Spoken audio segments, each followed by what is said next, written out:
அனைவருக்கும் வணக்கம். கோபிச்செட்டிபாளையம் சங்கீத் பர்னிச்சர்ல இருந்து பேசுறோம். தீபாவளிக்கு நம்ம ஆஃபர் போட்டிருந்தோம். அதுக்கு நீங்க நல்லா ஆதரவு கொடுத்து நல்லா சப்போர்ட் பண்ணீங்க. அதே மாதிரி இப்போ நியூ இயருக்கு பொங்கலுக்கும் நான் ஒரு ஆஃபர் போட்டிருக்கோம். அந்த ஆஃபர் என்னங்கிறது இப்போ டீட்டெயிலா பார்க்கலாம்.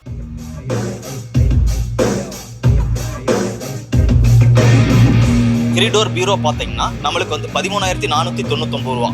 இந்த பிரைஸ்க்கு வாங்கும்போது நாம ஒரு 2 டோர் பீரோ 5,500 ரூபா மதிப்புள்ள ஒரு பீரோ வந்து உங்களுக்கு காம்போவா கொடுக்குறோம். இந்த பீரோ பாத்தீங்கன்னா 5,499 ரூபா. இதுலயே 2 2 டோர் பீரோ எடுத்தீங்கன்னா உங்களுக்கு 9,999 ரூபாய்க்கு நம்ம ஆஃபர்ல காம்போ ஆஃபர்ல பண்ணி 5 வருஷம் வாரண்டியோட 8,100 ரூபாய்க்கு நம்ம கொடுக்குறோம். 5 வருஷம்னா ரீப்ளேஸ்மெண்ட் வாரண்டி. 6க்கு 6.25 கிங் சைஸ் கட்டல் பாத்தீங்கன்னா நம்ம 24,999 ரூபாய்க்கு நம்ம பண்ணிட்டு இருக்கோம். நம்ம கடையில இருந்து 30 கிலோமீட்டர் சரௌண்டிங்ல இஎம்ஐ பண்ணி கொடுக்கலாம். எங்ககிட்ட மேனுஃபேக்சரிங் யூனிட் இருக்கிறதுனால கஸ்டமைஸா ஸ்பேஸ் சேவிங் பர்னிச்சர் உங்களுக்கு பண்ணி கொடுக்குறோம். அனைவரும் கோபிச்செட்டிபாளையம் சங்கீத் பர்னிச்சருக்கு வாங்க. நியூ இயர் மற்றும் பொங்கல் ஆஃபரை பயன்படுத்தி உங்க வீட்டுக்கு தேவையான பர்னிச்சர்களை வாங்கிக்கோங்க.